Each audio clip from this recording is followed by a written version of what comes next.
If you don't consider yourself much of a garden expert, you're probably wondering what all the garden experts are banging on about when they talk about healthy soil.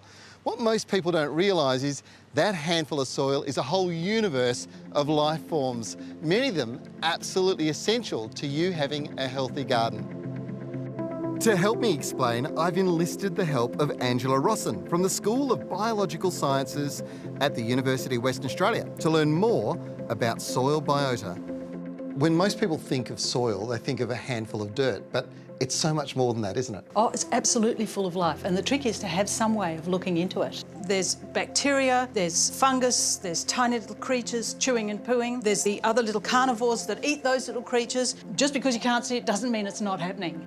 Very few people realise that in many cases the plants that we love, from giant ancient trees to food plants like tomatoes, would not exist without the help of some of the life forms found in soil, in some cases quite literally connected to the plant's roots. This is a little magnifying glass, if you like, over the top of some soil. Yeah, just enhance the optics of the iPad, and now we can see all of these little creatures as they're moving around through the soil. If you just look at this, there's a little springtail running past, there's a worm writhing around underneath there.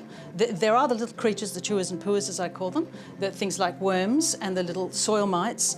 But then you've got bacteria, and bacteria has a really important role to play. It breaks things down. So there's the little detritivores, the bacteria and the fungi. Fungi also help to break down organic matter. They help to cycle the nutrients. So when it comes to keeping a soil healthy, the real key here is putting in lots of organics and avoiding fast-release fertilisers that actually burn the soil, right? Look, that's exactly right. And what we say is add organic matter. Get all of your food scraps, get your clippings from your plants, compost them in a pile and spread them on the garden. Because of all these little creatures that chomp it, chew and poo it, they've transformed it into beautiful, fertile soils. So you're doing some pretty incredible work with school kids. You're working with scientists to teach kids more about our soil biota. That's one part of what I do, and it's about getting children to look closely at nature, to look at all the different aspects and the tiny creatures, what they do, who they eat, where they live, and that way they get a feeling of where they are in nature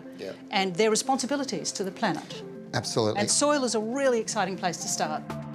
If you'd like to know more about Angela's brilliant work, make sure you check out her website.